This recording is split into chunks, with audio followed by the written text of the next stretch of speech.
इतना outdated syllabus, इतनी outdated चीजें पढ़ाई जा रही हैं जब वो इंडस्ट्री में आते हैं। और मैंने नहीं कहा, नारायण मूर्ति साहब ने कहा ना जी 70% of Indian graduates are unemployable, and when he is saying unemployable, he is not saying unemployed, he is saying unemployable means they are not capable to get a job. जो एमबीए बीबीए में पढ़ाया जा रहा है वो उनके काम नहीं आ रहा, काम आना चाहिए वो पढ़ाएंगे। क्या ये माइंडसेट का प्रॉब्लम है या क्वालिफिकेशन कोई पर्टिकुलर चाहिए, वो क्वालिफिकेशन नहीं है या वो माइंडसेट नहीं है? माइंडसेट का प्रॉब्लम है जी। अमीरों की सोच अलग होती है, टाइम टेकिंग होता है। जॉब से बिजनेस में स्विच ओवर में मैं जनरली मानता हूँ 5 साल का समय लगता है। अच्छा। अगर आप 5 ईयर प्लान बनाकर चलें तो कोई भी व्यक्ति जो जॉब कर रहा है बहुत आराम से पैरेलली बिजनेस में शिफ्ट हो सकता है। तो अगर आपको बिजनेस को ब्रांड में कन्वर्ट करना है तो कम से कम 5 to 7 ईयर एक प्लान लेकर चलो। और वो प्लान बनाने में मैं मदद करता हूँ, मेरी टीम मदद करती है। हम लोग बिजनेस कंसल्टेंसी भी देते हैं कि आपने बिजनेस शुरू कर दिया तो हम आपको हैंड होल्डिंग कर देंगे। मैं बोलता हूँ कि अगर व्यापार करें तो प्यार ना करें और प्यार करें तो व्यापार ना करें भाई। क्या बात है। क्योंकि दोनों चीज़ें साथ साथ नहीं चलती हैं। बड़े बिजनेसमैन बड़ा बिजनेस खड़ा नहीं करते, बड़े बिजनेसमैन बड़ी टीम खड़ी करते हैं और टीम बिजनेस को अपने आप बड़ा बना देती है। क्या बात है। छोटे बिजनेसमैन पूरे जीवन भर बिजनेस को बड़ा करने में लगे रहते हैं, टीम पर काम नहीं करते। कभी बिजनेस को नहीं बना पाते, कभी भी नहीं। रिंग में तो दुनिया को पता चलता है वो चैंपियन है। चैंपियन तो अपने घर के जब निकलता है घर से तो अपनी सोच में चैंपियन बनकर निकलता है कि today I am going to win. Yes. नमस्कार, मैं हूँ साक्षी और आप सभी का स्वागत है हमारे चैनल पर। आज हम आए हैं एक नया पॉडकास्ट लेकर जिसमें हम देश की एक ऐसी शख्सियत को लेकर आए हैं जो कि हमारे देश के पहले और एकमात्र पॉलिटिकल ट्रेनर है, श्री शाहनवाज चौधरी भारतीय जी। आपका स्वागत है हमारे चैनल पे। धन्यवाद। श्री शाहनवाज जी हमारे देश के बड़े बड़े पॉलिटिशियंस को ट्रेनिंग दे चुके हैं और यह एक आरपीजी ग्रुप के फाउंडर भी हैं, जहां पर ये रिच पीपल ग्रुप में हमारे देश के व्यापारों को, बिजनेसमैन को भी ट्रेनिंग देते हैं। जी। तो आज हम बात करेंगे हमारे देश के बिजनेसमैन के लिए बिजनेस मैनेजमेंट के ऊपर, फाइनेंशियल मैनेजमेंट के ऊपर और मनी मैनेजमेंट के ऊपर। जी बिल्कुल। तो बताइए क्या पूछना चाहते हैं। तो सबसे पहला सवाल तो हमारा आपसे यही रहेगा जो शायद सभी बिजनेसमैन का भी होगा। जब हम बिजनेस स्टार्ट करते हैं तो एक कमी जो हमें सबको महसूस होती है वो होती है फाइनेंसेस की। बिल्कुल। बिजनेस चलाते चलाते बीच में मनी मैनेजमेंट नहीं हो पाता, तो इस पे आपकी गाइडेंस हमें चाहिए। देखिए, वैसे तो इस पे हम पॉडकास्ट में चर्चा करेंगे। सबसे बड़ी दिक्कत ये नहीं है मनी मैनेजमेंट का या पैसे ना होने का। दिक्कत ये आती है कि जब इंसान शुरुआत कर रहा होता है, ज्यादातर लोग जो अमीर बने या जिन्होंने बिजनेस शुरू किया उनके पास पैसा नहीं था। तो हमें दिमाग में ये थॉट को निकालना पड़ेगा कि पैसे से व्यापार किया जाता है। जिनके दिमाग में भी ये थॉट है कि पैसा होगा तो मैं बड़ा बनूंगा, पैसा होगा तो मैं व्यापार करूंगा, पैसा होगा तो मैं तरक्की करूंगा, पूरी संभावना तरक्की नहीं कर पाएंगे। ये कड़वी बात है, कुछ लोगों को बुरी लगेगी, लेकिन ये सच्चाई है। जितने लोग भी अमीर बने, मिलेनियर्स का आप रिकॉर्ड उठा करके देखिए, भारत का, दुनिया का, पैसा नहीं था उनके पास। अब सवाल ये, पैसा नहीं था तो क्या था जी, ये सवाल है। यानी हमें मेन जड़ पर जाना है। जैसे मैं अक्सर एग्जांपल देता हूं कि एक पेड़ है, उसके फल छोटे आ रहे हैं। अब आप क्या करते हो या कोई भी व्यक्ति क्या करता है, उस फलों को देख करके चिढ़ता है और फल को पानी देता है, फल को खाद देता है। तो क्या फल का साइज बड़ा होगा? नहीं होगा। कहाँ पानी देना चाहिए? नीचे जड़ में देना चाहिए। प्रॉब्लम क्या है, लोग समस्या की जड़ पर तो जाते ही नहीं है जी। पैसे का ना होना समस्या की जड़ नहीं है, पैसे का मैनेजमेंट ठीक ना होना और पैसे की कमी को दूर करने के रास्तों का ना पता होना। और इंडिया में सबसे बड़ी मतलब बदकिस्मती कहें या मतलब क्या कहेंगे, ड्रॉबैक ये है कि सबको सिखाया जाता है लेकिन मनी मैनेजमेंट नहीं सिखाया जाता। स्कूल कॉलेजेस में आपने भी पढ़ाई की, आप एक लॉयर भी हैं और बाकी भी पढ़ाई आपने की है, कभी आपको नहीं सिखाया गया पैसे की कमी पड़ेगी तो क्या करना है व्यापार में। वरना आज आप ये सवाल मुझसे नहीं कर रही होती, बल्कि आपको पता होता कि नहीं पैसे की कमी पड़ती है तो ये 5 स्टेप लेने हैं। बिल्कुल। ज्यादातर व्यापारियों को नहीं पता। और हमारे पी स्कूल्स की मैं अगर बात करूं, मैं भी कई बिजनेस स्कूल से जुड़ा रहा हूँ, स्टूडेंट को पढ़ाने में, सिखाने में, जो उन्हें पढ़ाया जा रहा है, मतलब ये भी एक कंट्रोवर्शियल बात होगी लेकिन सच्चाई है, बताना जरूरी है। जो एमबीए बीबीए में पढ़ाया जा रहा है वो उनके काम नहीं आ रहा है। ओके। और जो काम आना चाहिए वो पढ़ाया नहीं जा रहा। अब बताइए, इतना आउटडेटेड सिलेबस, इतनी आउटडेटेड चीजें पढ़ाई जा रही हैं जब वो इंडस्ट्री में आते हैं।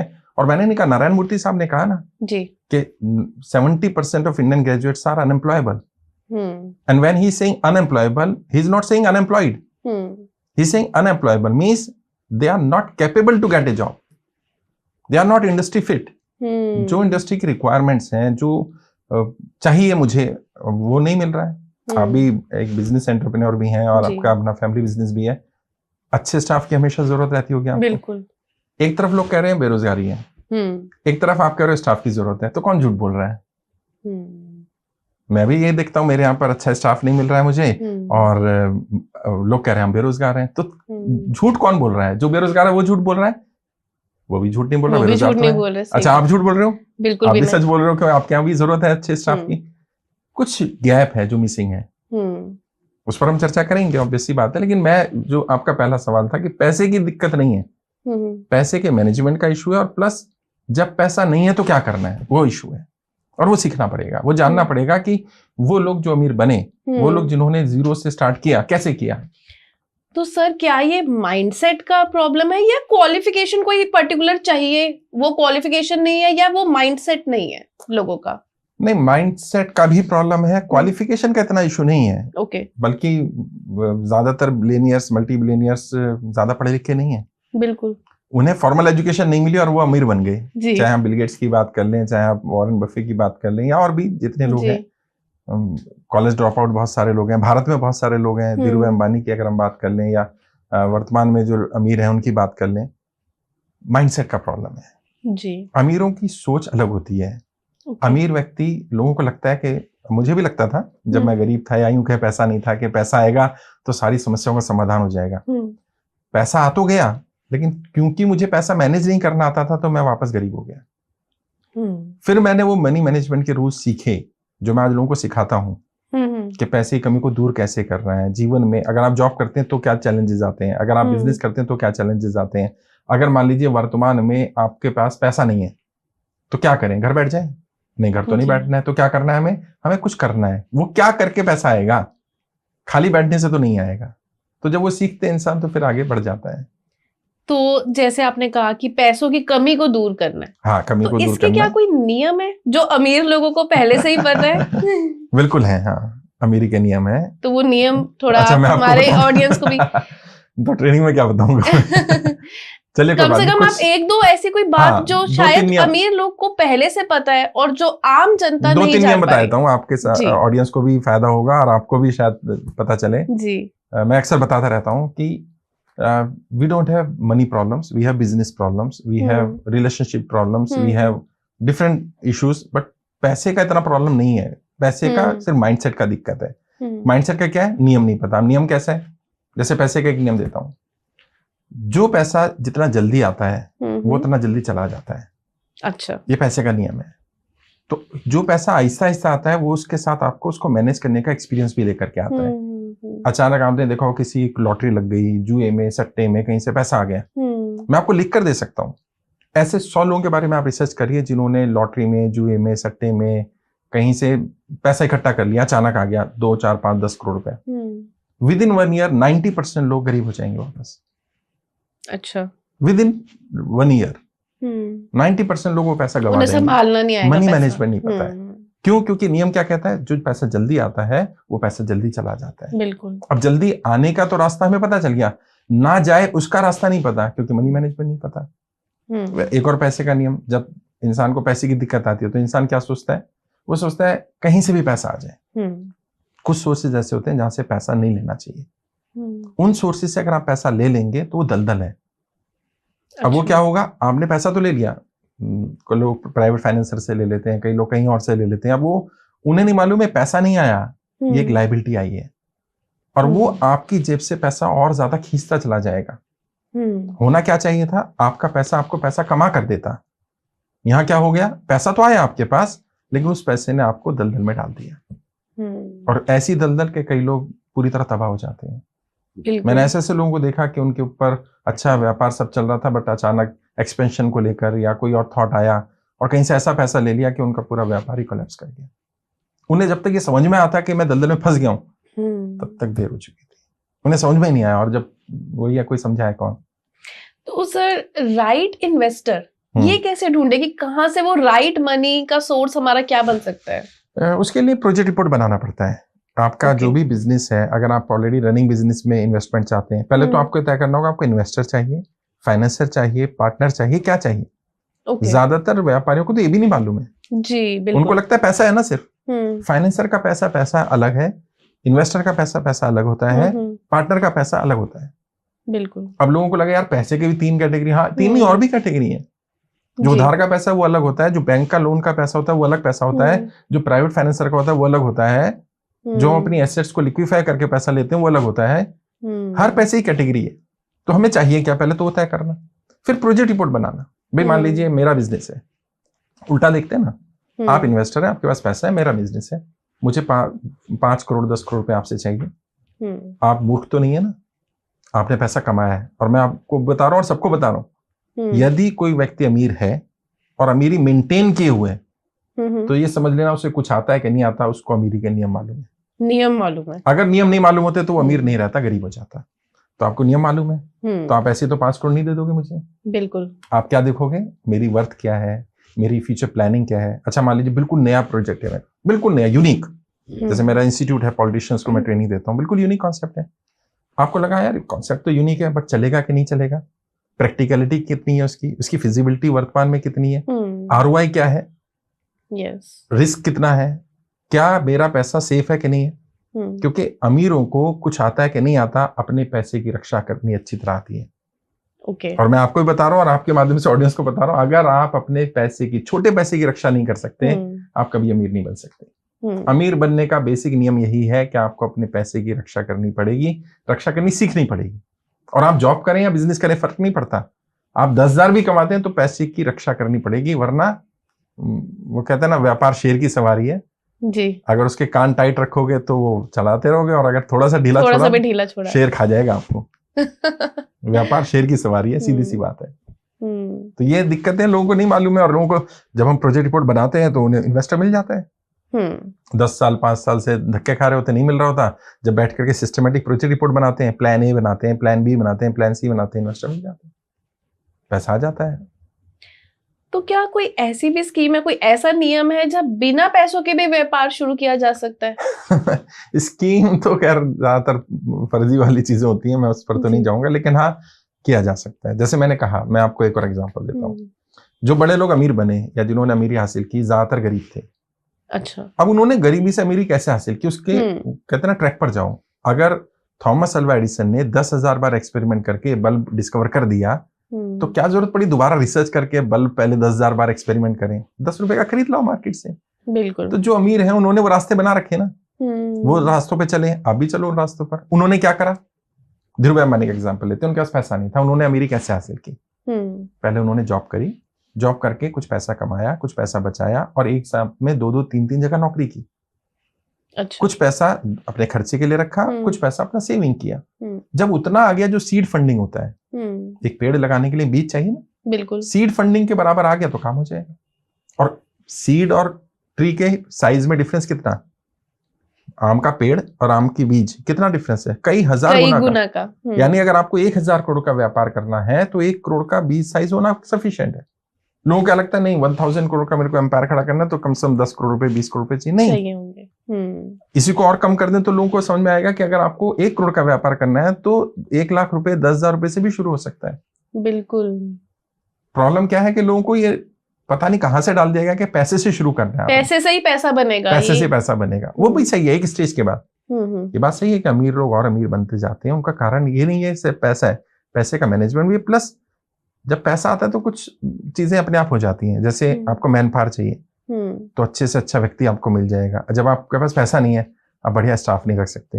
आप पैसा नहीं है तो आप एडवर्टाइजमेंट ब्रांडिंग अच्छी नहीं कर सकते, आप प्रोडक्ट की रिसर्च पर, क्वालिटी पर काम नहीं कर सकते। तो जब ये चीजें नहीं करोगे, जो कर रहा हो वो आगे निकल जाता है। तो पैसा एक लिवरेज तो देता है, नो डाउट, मनी का एक लिवरेज है, लेकिन वो ऐसा नहीं है कि उसके बिना नहीं हो सकता। नहीं होता तो कोई भी गरीब कभी अमीर नहीं बनता, और अमीर बन जाने के बाद कभी कोई गरीब नहीं बनता। बिल्कुल, दोनों बातें सच है। राइट। बहुत सारे गरीब अमीर बने हैं और बहुत सारे अमीर भी गरीब बने हैं। यानी कुछ तो है पैसे के अलावा जो उनकी मदद कर रहा है, और वो बहुत सारी चीजें हैं, आगे हम इस पॉडकास्ट में डिस्कस करेंगे जरूर। लीडरशिप ट्रेट्स उनके, जो व्यापार कर रहा है उसको बिजनेस एटीट्यूड है कि नहीं है। बिजनेस तो शुरू कर दिया, हमारे यहाँ क्या फैमिली बिजनेस है, आपका भी जैसे फैमिली बिजनेस है, जो फर्स्ट जनरेशन एंटरप्रेन्योर्स होते हैं उनके साथ सबसे बड़ा चैलेंज यही है कि भाई पेरेंट्स ने तो बिजनेस किया नहीं, तो उन्हें कौन सिखाया? आपको तो पता है, आपके पिताजी या घर में देख लिया आपने। बिल्कुल। जो जॉब वाला है उसको कौन बताएगा? और उसको आपको देख के तो लगेगा यार इतना बड़ा कैसे मैं शुरू करूं, कभी कर ही नहीं पाऊंगा जी। लेकिन जब आप अपने फादर से, ग्रैंडफादर से उनसे पूछेंगे तो कई बार पता चलेगा उन्होंने भी बिल्कुल जीरो से स्टार्ट किया था और उन्होंने आज इतना बड़ा एम्पायर खड़ा कर दिया। तो कोई भी कर सकता है, बस विल पावर चाहिए, डिटर्मिनेशन, डेडिकेशन चाहिए और जो बेसिक प्रिंसिपल्स हैं बिजनेस मैनेजमेंट के वो सब चाहिए। तो हमारे भारतवर्ष में मुझे ऐसा लगता है कि एक जो डर है, एक फियर इशू हमारे आजकल के लोगों में रहता है। वो एक नौकरी में चले जाते हैं, उनको लगता है कि ठीक है सिक्योरिटी है, हाँ। यही सीखा भी है पीछे से कि ठीक है नौकरी करते रहो, एक फिक्स्ड अमाउंट आ रहा है और वो बहुत है। बात सही है, फियर तो होना चाहिए भी और है भी, क्योंकि मैंने बताया ना व्यापार शेर की सवारी कर रहा है, तो ये हर कोई तो नहीं कर सकता जी। तो अगर आप क्लियर नहीं हो, आप रिस्क टेकिंग कैपेसिटी आप में नहीं है, आप मतलब अपना घर फूक के तमाशा नहीं देख सकते हो, तो व्यापार में एंट्री करने की तो जरूरत नहीं है।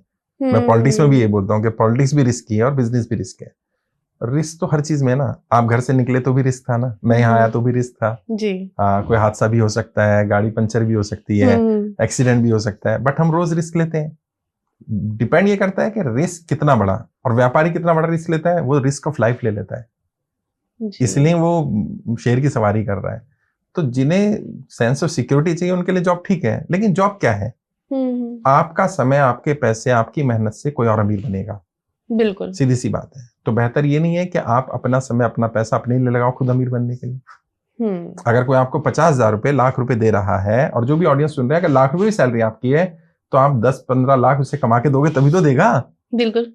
तो यानी आपकी वर्थ तो है 10-15 लाख की, मेहनत तो उतनी करी है, मेहनत तो उतनी की है, लेकिन मिल रहा है आपको कुछ परसेंटेज, तो क्यों नहीं आप अपने लिए काम करो?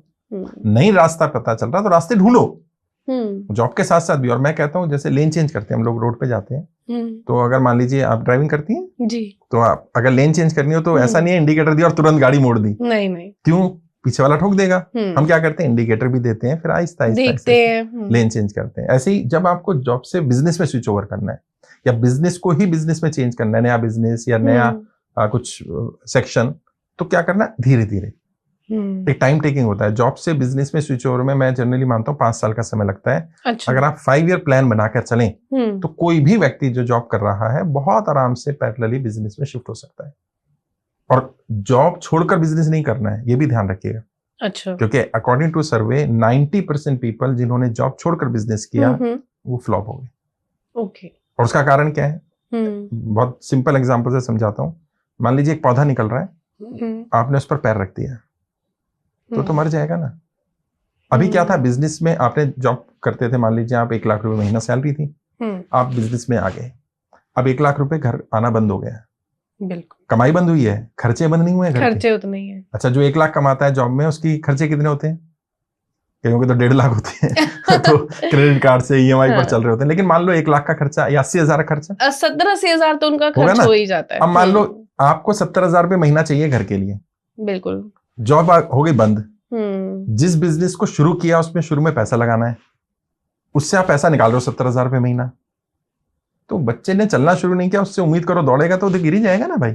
बिल्कुल। तो क्या करना चाहिए आपको बिजनेस में एंटर करने से पहले अपनी कुछ तैयारी करनी चाहिए। अच्छा। कि जब मैं जॉब छोड़ूंगा तो मेरा घर कैसे चलेगा, जब मेरा बिजनेस में शुरू में पैसा लगेगा। और बिजनेस मैनेजमेंट के वैसे तो बहुत नियम है, एक नियम ऑडियंस को दे देता हूँ और आपको भी सीखने को मिलेगा, आप आगे बताइएगा जी। Generally first year business loss में जाता है। ओके। तो इस माइंडसेट को तैयार होके जाइए कि first year will make loss and will sustain. Second year हमें नो प्रॉफिट नो लॉस लाना होता है, आइडियली आ जाना चाहिए। टारगेट ये होना चाहिए कि सेकेंड ईयर भी घर कुछ नहीं आएगा। अच्छा। थर्ड ईयर ऑनवर्ड प्रॉफिट आएगा। और मैं फिर भी रिकमेंड करता हूं कि अपने प्रॉफिट 5 साल के प्रॉफिट को वापस बिजनेस में ही डाल दो। ओके। तो अगर आपको बिजनेस को ब्रांड में कन्वर्ट करना है तो कम से कम 5 to 7 ईयर एक प्लान लेकर चलो। और वो प्लान बनाने में मैं मदद करता हूँ, मेरी टीम मदद करती है। हम लोग बिजनेस कंसल्टेंसी भी देते हैं कि आपने बिजनेस शुरू कर दिया तो हम आपको हैंड होल्डिंग कर देंगे। और कौन सा बिजनेस जो आपको, हम आइडिया भी देते हैं लेकिन हम रिकमेंड करते हैं कि नहीं, whatever business you want to do, आपका एटीट्यूड, आपका इंटरेस्ट, बहुत सारी चीजें हम चेक करके बताते हैं, ये कर लो जी, फिर उस पर ही फोकस करेंगे हम। तो फिर उसमें ग्रोथ हो जाती है। कई बार उल्टा होता है, आपका इंटरेस्ट कुछ और है, बिजनेस कोई और कर रहे हो, तो क्या होगा, वो अंदर वाला तो कीड़ा आपको काटता रहेगा, यार जी। मैं क्या कर रहा हूँ। हाँ। जैसे मैं आप इसमें भी 100% नहीं दे कहीं नहीं दे सकते किसी फील्ड में। मैंने बहुत सारे बिजनेसमैन को इसलिए फ्लॉप होते देखा कि वो बिजनेस से भाग के सीधा उस काम को करने लग जाते हैं जिसमें उनको मजा आता है। तो मैं कहता हूँ यार, why not convert your passion into your earning. अपने पैशन को बिजनेस बना लो ना यार। वो कहते हैं नहीं मेरा पैशन ऐसा है, बिजनेस नहीं। Every passion can convert into business, every passion. मतलब यहाँ तो आजकल लोग रील बना के नाच के लोग करोड़ों रुपए कमा रहे हैं यार। आप कहते हो कि मैं मेरा पैशन बिजनेस में कन्वर्ट नहीं हो सकता। आपको उसको मोनेटाइज करना नहीं आता, मैनेजमेंट की कमी है। मोनेटाइज करना नहीं आता, पैसा कैसे आएगा। जैसे जब मैंने ये इंस्टीट्यूशन शुरू किया पॉलिटिशियंस को ट्रेनिंग देने का, लोगों ने कहा यार ये तो चलेगा ही नहीं, पॉलिटिशियन थोड़े ना ट्रेनिंग लेने आएंगे, पॉलिटिशियन तो ऑलरेडी ट्रेंड होते हैं। नेताओं की जेब से पैसा निकालोगे, कैसे निकाल लोगे। और आज आई am the first and only political trainer. आज MP MLAs मेरे स्टूडेंट हैं। क्यों? क्योंकि मैंने एक यूनिक कॉन्सेप्ट को पकड़ा, उसकी कमियों को देखा, उस इंडस्ट्री में जो रिक्वायरमेंट थी उनको पूरा कर दिया। और सारी मतलब कमाई का सोर्स क्या है, राज बताया तो, when you are a problem solver it will be easy to earn money. आपको डॉक्टर बनना पड़ेगा, मतलब सबको डॉक्टर बनना पड़ेगा। जैसे आप लॉयर हैं, बट मैं आपको कहता हूं आप डॉक्टर हैं, किसकी? लॉ की। बिल्कुल। तो लॉ की डॉक्टर होने के नाते आप क्योंकि प्रॉब्लम सॉल्वर हैं तो आपको पैसा मिलता है। मैं पॉलिटिशियंस का डॉक्टर हूँ, मैं बिजनेसमैन का डॉक्टर हूँ, तो मुझे उसके लिए पैसा मिलता है। आप किस चीज के डॉक्टर हैं? और डॉक्टर का मतलब सिर्फ डॉक्टर नहीं है डिग्री वाला, एक्सपर्ट किस चीज? एक्सपर्ट। लोग आपको पैसा क्यों देंगे? क्योंकि लोगों की हार्ड एंड मनी है। झूठ बोलकर बेवकूफ बना के पैसा ले भी लोगे ना तो अंतरात्मा ही स्वीकार नहीं करेगी। बिल्कुल। और मैंने बताया आपको, मतलब मैंने लोगों को बर्बाद होते देखा, उसका बड़ा कारण यही है कि वो किसी का दिल दुखा के पैसा कमाते हैं। नहीं, ऐसा पैसा नहीं लेना जिससे किसी का दिल दुखे और लोग खुशी खुशी पैसा दें। जब मेरे आते हैं मैं उनकी बिजनेस की प्रॉब्लम सॉल्व कर देता हूँ, उनको कर्जे से बाहर निकाल देता हूँ, उनका बिजनेस लॉस का प्रॉफिट मेकिंग में आ जाता है, तो मुझे खुशी खुशी पैसा देते हैं। कहते हैं यार सर मजा आ गया, थैंक यू सर। और उनकी आंखों में वो ग्रेटिट्यूड नजर आता है। तो उससे आप पैसा तो कमा रहे हो, दुआएं कमा रहे हो। और जीवन में अगर आप पैसा कमाओ, खाली वो नहीं, दुआएं भी कमाओ लोगों की, ताकि लगे कुछ किया जीवन में जी। वरना तो एक दिन आए थे एक दिन चले जाएंगे दुनिया से, ये पैसा सब यहीं रह जाना है। साथ तो कुछ लेके नहीं जाएगा ना। सिकंदर को जब गया मर के तो लोगों ने कहा भाई क्या करना है, तो उन्होंने बोल दिया था मरने से पहले मेरा हाथ एक बाहर रखना और हाथ खाली दिखाना कि ये इतना बड़ा राजा था, लेकिन जब दुनिया छोड़कर गया तो हाथ खाली थे। बिल्कुल। तो सब रह तो यहीं जाएगा। तो हमारी जो एटीट्यूड है, हमारी जो लोगों के साथ किया गया व्यवहार है, वही याद रहेगा, अच्छा है बुरा। तो हमें एक अच्छा इंसान भी बनना है, प्रॉब्लम सॉल्व करनी है और मतलब अपना हक मांग के लेना है। पैसे में मैं कभी कंप्रोमाइज नहीं करता। कई लोग मुझे बोलते हैं बड़ा एटीट्यूड है सर का, सर ना डिस्काउंट नहीं करते। अच्छा। मैं कहता हूँ डिस्काउंट मीन कंप्रोमाइज। मैं कंप्रोमाइज नहीं करता क्वालिटी से। डू यू वांट के क्वालिटी से कंप्रोमाइज करो तो कहीं और चले जाओ जो डिस्काउंट दे रहा है। मैं डिस्काउंट नहीं देता भाई। आप वैल्यू देते हैं? मैं वैल्यू देता हूँ, मैं सेटिस्फाई करता हूँ। जब तक आप सेटिस्फाई नहीं है, मैं ये मानता हूँ कि वो पैसा मेरा लेना मूर्खता है। जितना पैसा मैंने लिया उससे ज्यादा मैं आपको सर्विस दूं। और ये नियम भी है, ये अमीर बनने का नियम भी है जी। एक और नियम पता लगा है हमारी ऑडियंस को। देखो, और ऑडियंस भी देख लेगी ना, और आप भी देखो।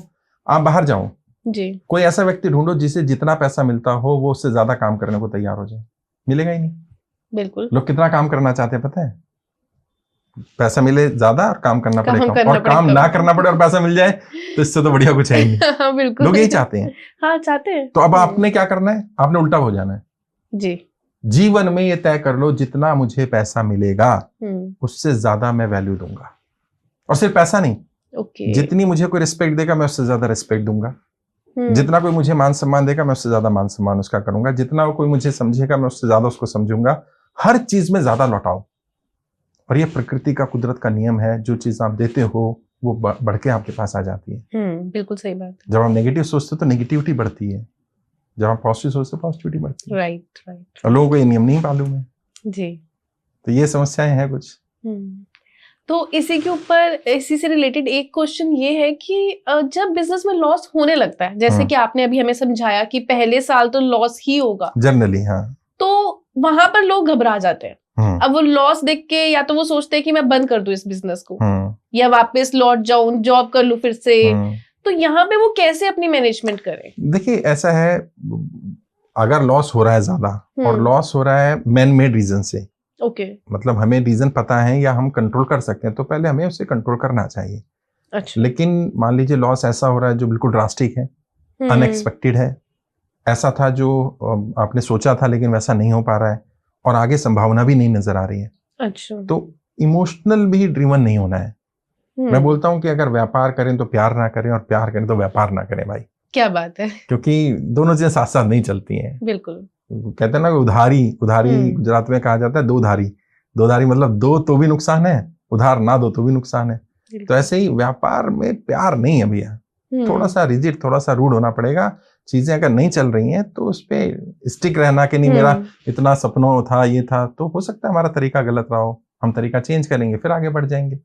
तो मेरे हिसाब से मतलब जल्दी भी डिसीजन नहीं लेना चाहिए, बंद करने का भी डिसीजन जल्दी लेना ठीक नहीं है, शुरू करने का डिसीजन भी जल्दी लेना ठीक नहीं है, और मेंटली प्रिपेयर रहना चाहिए कि लॉस 1 साल तक होगा तो हम क्या करेंगे। अगर हो सकता है डे 1 से प्रॉफिट आ जाए, कई लोग कहते हैं नहीं साहब आपकी थ्योरी गलत है, मैंने तो पानी पूरी का बिजनेस शुरू किया और डे 1 से मैं प्रॉफिट आ गया। हाँ आ गया ठीक है, लेकिन वो बिजनेस नहीं है, अभी शॉर्ट टर्म हो जाएगा। हाँ वो बिजनेस नहीं है। बिजनेस मतलब एक लॉन्ग टर्म, थोड़ा इन्वेस्टमेंट भी लगेगा, समय भी लगेगा, उसको एस्टेब्लिश होने में टाइम लगेगा। तो मेंटली प्रिपेयर रहिए कि पहले साल लॉस हो सकता है। जो प्रिपेयर्ड है उन्हें झटका नहीं लगता, जो प्रिपेयर्ड नहीं होते उन्हें झटका लगता है। मान लो आप यहाँ यार आप प्रिपेयर्ड है कि ट्रैफिक लगेगा, तो मेंटली प्रिपेयर है भाई इतना टाइम लेके चलना है। अच्छा आप प्रिपेयर्ड ही नहीं है और फिर ट्रैफिक लग जाए तो फिर फ्रस्ट्रेशन होती है, यार ये क्या हो गया। बिल्कुल। तो प्रिपरेशन का है दिक्कत जी। और एक दिक्कत और आती है स्टाफिंग की। हाँ, एक अच्छा स्टाफ होना बिजनेस में कितना जरूरी है, और कई बार ऐसा भी हमने देखा है कि अगर अच्छा स्टाफ वो रख भी लें तो फिर उनकी सैलरीज निकालना उनको मुश्किल पड़ जाता है। देखिए स्टाफ तो है, अब जो एम्प्लॉय हैं वो हवा में उड़ जाएंगे, लेकिन मेरा काम सच बताने का है।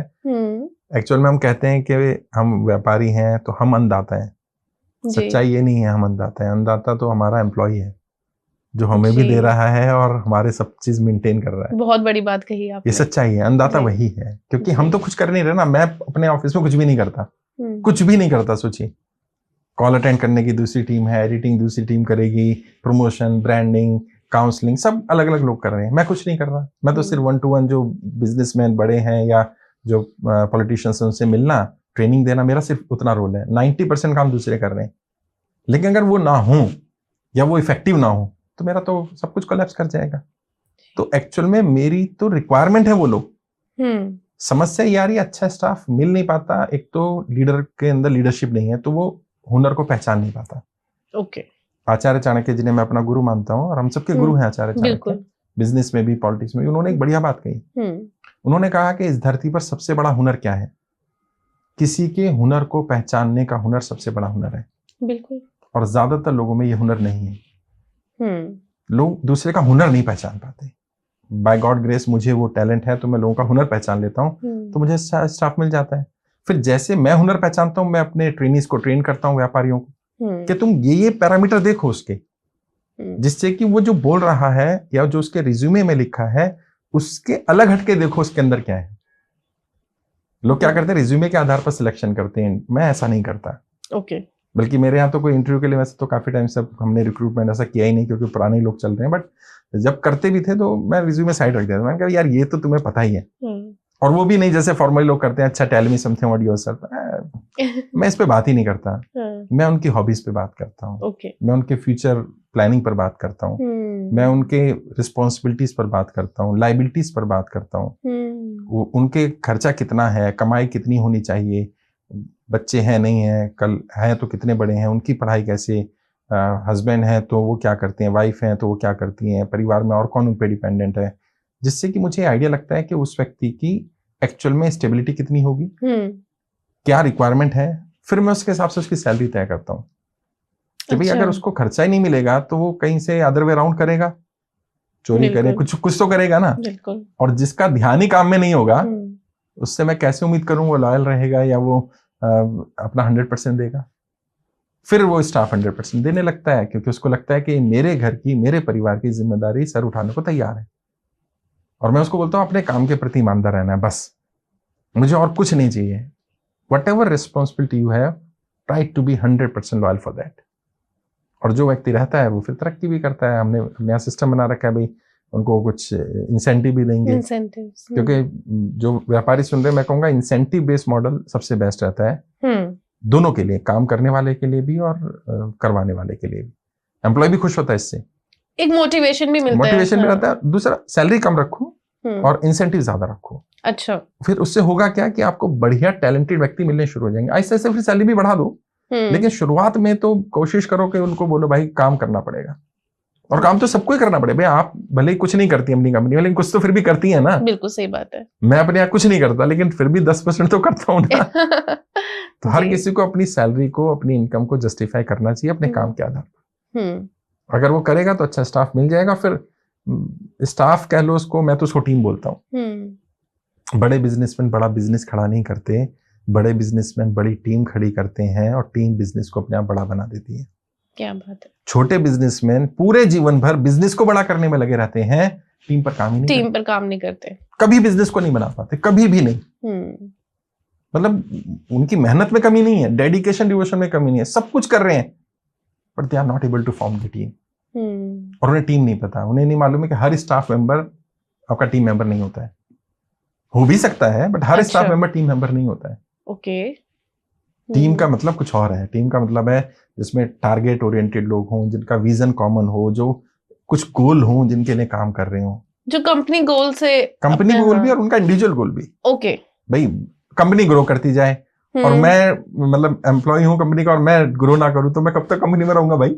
बिल्कुल सही बात है। तो कंपनी के भी गोल और उसके इंडिविजुअल गोल भी, और उनका सिंक्रोनाइजेशन, कि जैसे जैसे कंपनी का लेवल बढ़ेगा मेरा लेवल भी बढ़ेगा। आपका स्टाफ स्कूटी पे आता था, फिर वो आहिस्ता आहिस्ता छोटी गाड़ी पर आ गया, मालिक गाड़ी पे आता था, गाड़ी बड़ी हो गई, फिर वो और बड़ी गाड़ी पे आया, वो और बड़ी पे, वो और बड़ी पे आया, वो हेलीकॉप्टर से आ रहा है, वो फिर लग रहा है कि नहीं पैरेलली ग्रो कर रहे हैं। अच्छा, वो स्टाफ तो वो स्कूटी से चल रहा है, मालिक को गाड़ी बड़ी करता जा रहा है, तो वो स्टाफ कहेगा यार ये तो खून चूसने वाला काम है। बिल्कुल। ऑल्दो हम सिखाते हैं ज्यादा से ज्यादा काम एम्प्लॉय से कैसे करा जाए, और ट्रेनिंग का पार्ट होता है बिजनेस ट्रेनिंग का, लेकिन एम्प्लॉय को ये लगता है कि मैं ज्यादा काम क्यों करूं, अपने लिए करूं, एम्प्लॉयर के लिए नहीं। एम्प्लॉयर की ग्रोथ होगी नो डाउट, लेकिन अगर आप काम करने की आदत डाल लोगे तो ये शरीर है ना बेटा, सच्चाई बता रहा हूँ, या तो इसे जला देंगे मरने के बाद, या दफना देंगे, दो ही तो काम होंगे, तीसरा तो होता नहीं दुनिया में। और पड़े पड़े सड़ी जाना है। तो मैं कहता हूँ पड़े पड़े सड़ने से बेहतर है काम करते करते घिस जाओ। इतना काम करो, इतना काम करो, इतना काम करो कि लोग कहें यार क्या व्यक्ति है, मतलब किससे मिला यार, क्या जुनून, क्या एनर्जी, मतलब इनको थकान नहीं होती, इनको दिक्कत नहीं होती है। फिर वो पता चल जाएगा ये एटीट्यूड अलग है, ये व्यक्ति आज नहीं तो कल सफल हो जाएगा। और सफल होने वाले लोगों के आप एटीट्यूड से ही बता देते हैं कि ही इज विनर।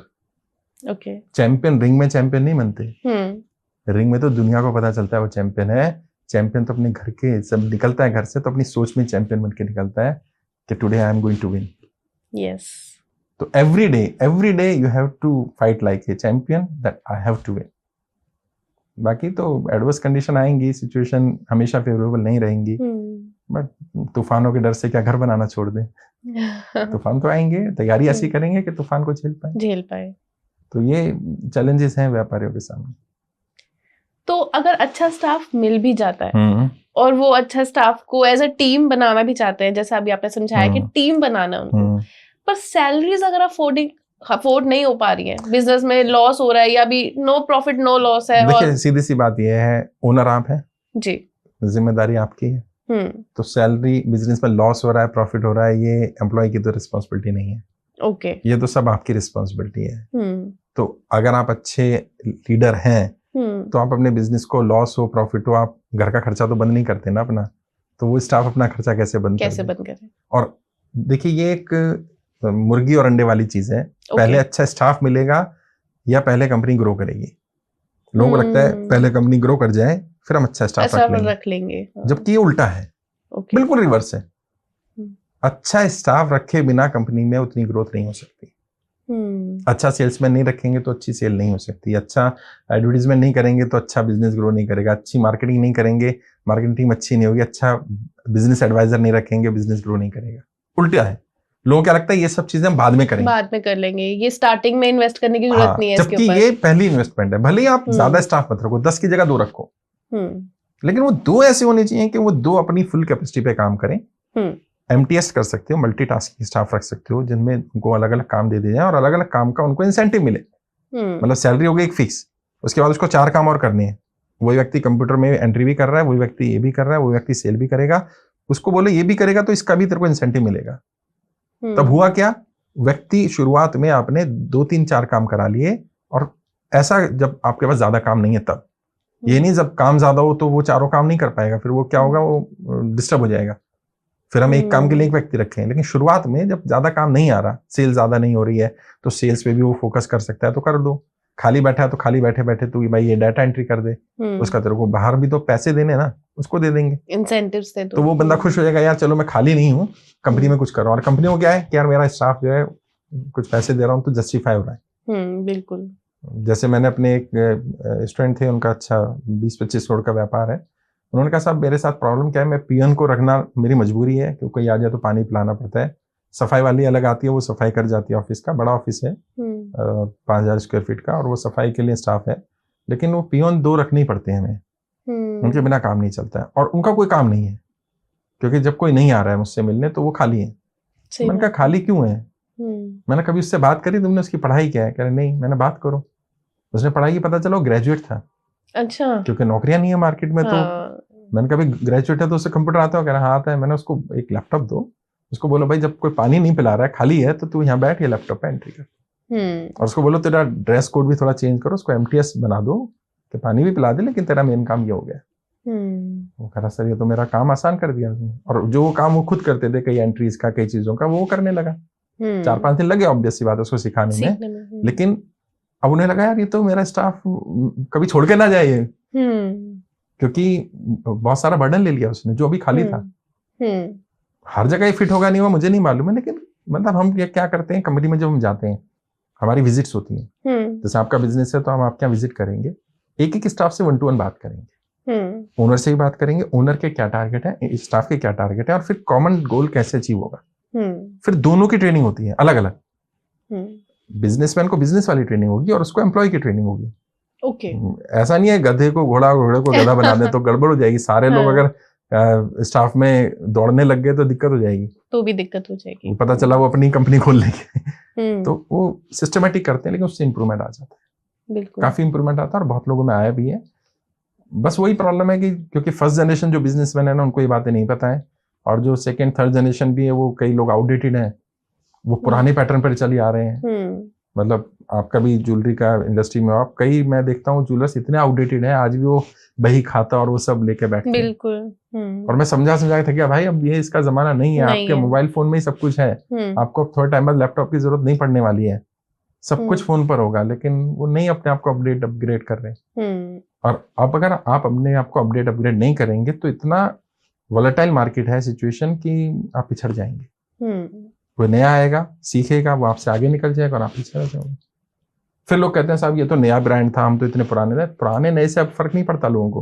लोगों को लगता है कि आप लेटेस्ट क्या है आपके लेटेस्ट पास। आपकी इंडस्ट्री में भी ना डिजाइन, बिल्कुल लेटेस्ट डिजाइन क्या है, डिजाइन। और आपके यहाँ सबसे बड़ा चैलेंज ये होता होगा आपकी इंडस्ट्री में, क्योंकि मेरे कई ज्वेलर हैं, स्टूडेंट हैं जो जी, वो कहते हैं साहब थोड़े दिन बाद आउटडेटेड हो जाता है, फिर उसको वापस बनवाओ, ये मतलब हेडेक है।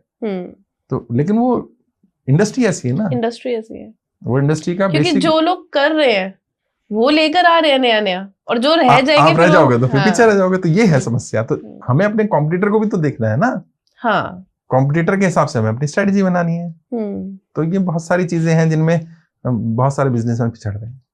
जी जी। और इसलिए नहीं हो पा रहा है काम, ग्रोथ नहीं हो रही है। मेहनत तो कर रहे हैं, लेकिन जितनी मेहनत, सच्चाई बता रहा हूँ, जितनी मेहनत हमारे बिजनेसमैन कर रहे हैं, आज उनकी मेहनत का 10% भी वो अपने घर नहीं लेके जा रहे हैं।